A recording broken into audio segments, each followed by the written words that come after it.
Halo teman-teman, perkenalkan nama saya Firza Bunga Iswahani dari kelas 5 Ekonomi Syariah C. Jadi di sini saya akan menjelaskan apa itu revolusi industri 4.0. Jadi mari kita simak videonya di sini. Bye bye. Jadi akhir-akhir ini kita sering mendengar dan melihat cerita di media sosial seputar revolusi industri 4.0. Mungkin masih banyak di antara kita yang bertanya-tanya, apa sih itu industri 4.0? Jadi, istilah industri 4.0 itu sendiri berasal dari proyek strategis teknologi dengan mengutamakan komputerisasi pabrik yang dilakukan oleh pemerintah Jerman. Saat ini, kita sudah memasuki sistem industri 4.0 yang ditandai dengan semakin berkembangnya teknologi canggih di berbagai sektor. Namun, kecanggihan teknologi saat ini merupakan hasil revolusi dari industri yang telah berlangsung puluhan bahkan ratusan tahun. Lalu, apa sajakah tahapan revolusi industri itu? Jadi, tahapan pertama yaitu revolusi industri 1.0. Industri 1.0 itu ditandai dengan ditemukannya tenaga mesin dan uap pertama sekitar tahun 1784 sebagai fasilitas produksi yang menggunakan tenaga air dan uap. Peralatan kerja yang pertama bergantung pada manusia dan hewan, akhirnya digantikan dengan mesin tersebut. Seiring berjalannya waktu, aktivitas produksi semakin berkembang yang ditandai dengan produksi massal. Produksi massal ini terjadi karena adanya energi listrik dan jalur perakitan. Pada fase ini, kita sudah memasuki pada fase industri 2.0. Aktivitas pertamanya melibatkan rumah potong hewan di Amerika Serikat. Pada awal tahun 1970, teknologi industri berkembang sangat cepat dan pada zaman inilah muncul industri 3.0.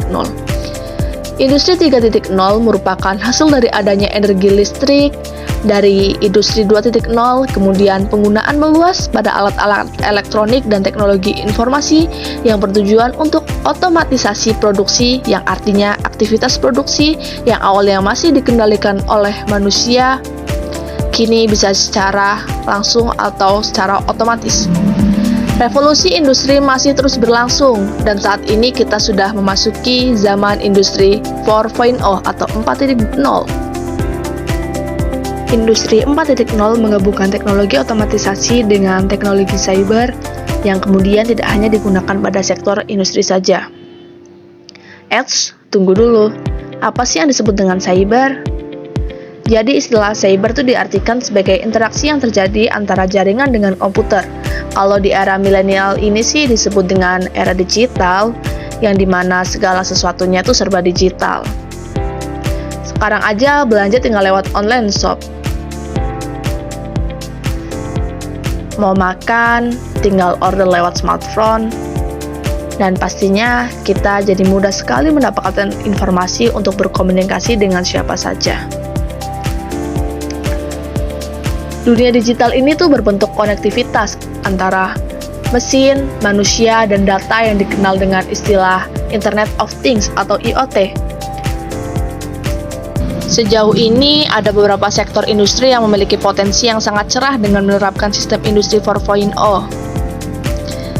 Lalu, apa sajakah sektor industri 4.0 itu?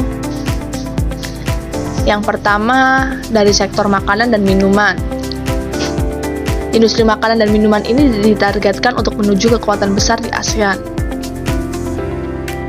Yang kedua, dari sektor industri kimia. Dari sektor industri ini, targetnya adalah menjadikan Indonesia sebagai pemain unggul di industri biokimia. Yang ketiga, dari sektor tekstil. Dan yang keempat, dari sektor industri elektronik dan otomotif. Indonesia memiliki modal besar dalam industri 4.0, termasuk diantaranya bonus demografi, yang puncaknya diprediksi akan terjadi pada 15 tahun yang akan datang. Menurut data Kementerian Perindustrian, dari 100 negara di dunia, posisi daya saing Indonesia dalam industri 4.0 berada dalam peringkat 36. Perkembangan ekonomi di Indonesia diprediksi juga memiliki peranan yang penting dalam perkembangan industri. Indonesia memiliki populasi angkatan kerja terbesar keempat di dunia dengan potensi pertambahan 30 juta tenaga kerja dalam kurun waktu 15 tahun dengan upah naik 2 kali lipat dalam kurun waktu 10 tahun. Menurut data statistik, belanja konsumen menjadi salah satu pilar PDB dengan kontribusi sebesar 55%. Ada 4 target dari industri 4.0 di Indonesia. Yang pertama, menjadi 10 besar ekonomi dunia. Yang kedua, berkontribusi ekspor 10% pada PDB. Dan yang ketiga, menaikkan rasio produktivitas pada biaya. Dan yang keempat, menaikkan anggaran litbang menjadi 2% dari PDB. Untuk mencapai revolusi industri 4.0 Indonesia pada tahun 2030, pemerintah Indonesia telah menerapkan road mapping Indonesia 4.0 yang diantaranya itu yang pertama penguatan rantai supply, yang kedua pengembangan kawasan industri, yang ketiga tujuan pembangunan yang berkelanjutan, yang keempat penguatan UKM, yang kelima penguatan infrastruktur digital, yang keenam pengembangan ekosistem inovasi, yang ketujuh insentif fiskal untuk inovasi, dan yang ke-8 pengembangan SDM, yang ke-9 kebijakan industri, dan yang ke-10 peningkatan investasi. Jadi sekarang teman-teman sudah tahu kan apa itu industri 4.0?